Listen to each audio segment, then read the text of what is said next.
What you doing? Because what I'm doing. So, kicking around in the workshop today. Well, today. What's today? It's been going on for a while.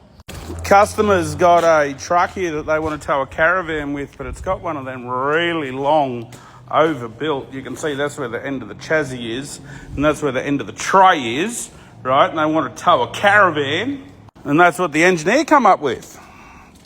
So we're getting that slapped together. Oh, fucking look at that, hey? And then, yeah, you bolt the hitch on there and away you go, and the air goes, and danger, Will Robertson. There's that other bucket that we put a new lip in for the client. Now, the client has specified what they want done. We rebuild it a little bit different than what they want done, but we're doing it to how they want it done, okay? So don't come at me. New lip, new cheeks, new side, new wear strip down there, but that's all one piece, which is different to how we normally do it. This part here where the heel blocks go onto, that was actually worn out. That's not a gap, but it's kind of hard to explain what that is. I know it looks ugly, but that's how it should be. So we got the pressings pressed. We pressed these. That one's just a little bit under. And apparently that one there's spot on. I don't know, because it's not my job to know that part. And because I can see the comments now, oh, how do you press that? How do you press 32mm Bisalloy like that? Well, you do it in a press, in a cage. So we've got a 300-ton press with a pretty sizable V-block in it that we just space out there. That's how much pressing we do, actually, that V-block has... Yeah, you can see. Me. Press goes down. It's that slow that you can't even see it going, really.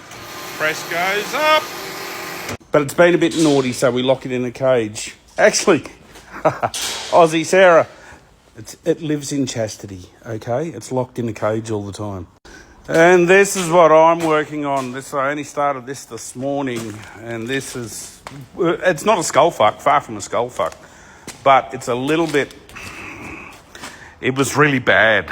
We're fixing up somebody else's repair who fucked it. That goes on the front of a scraper when they hook scrapers end on end, and that goes over a big knob and stops and locates it, and so they can push and pull each other, okay?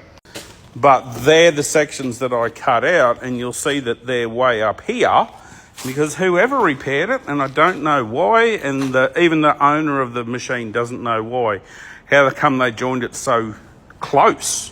Like, the correct length is a metre from there to there, and they only had 700mm. It's not even 700mm. I think it's only 550mm in there. It was shocking.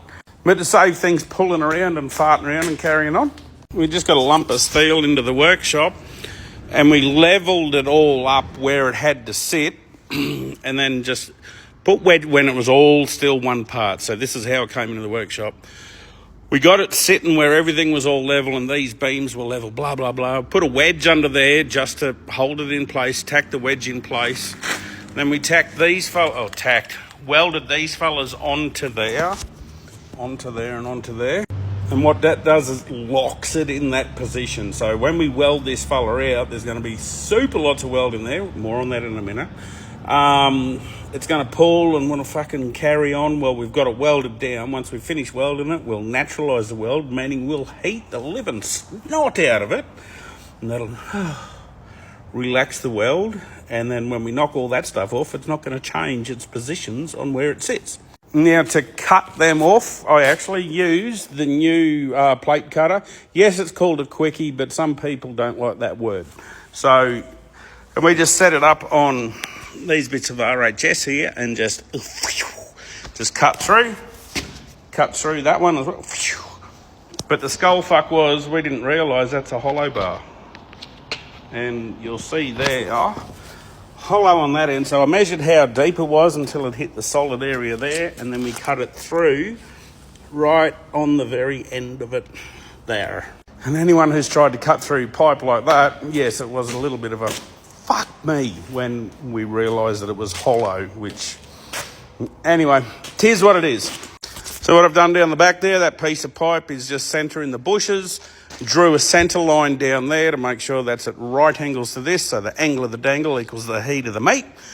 We've put our original casting back on. Again, why on earth is that casting flash not in the centre? I can't...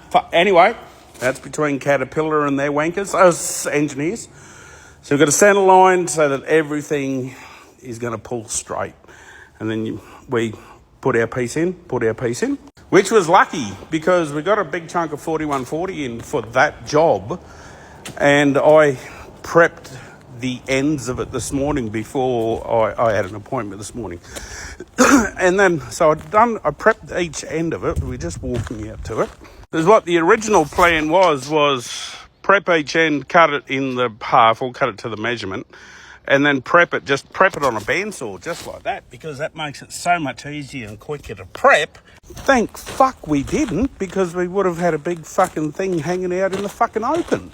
So now we've got to change the way that we prep that piece, which is all right. It's well within specs, and we'll just have to do a pipe weld around that rather than just doing the vertical up like we'll be doing with them preps that I've got already done.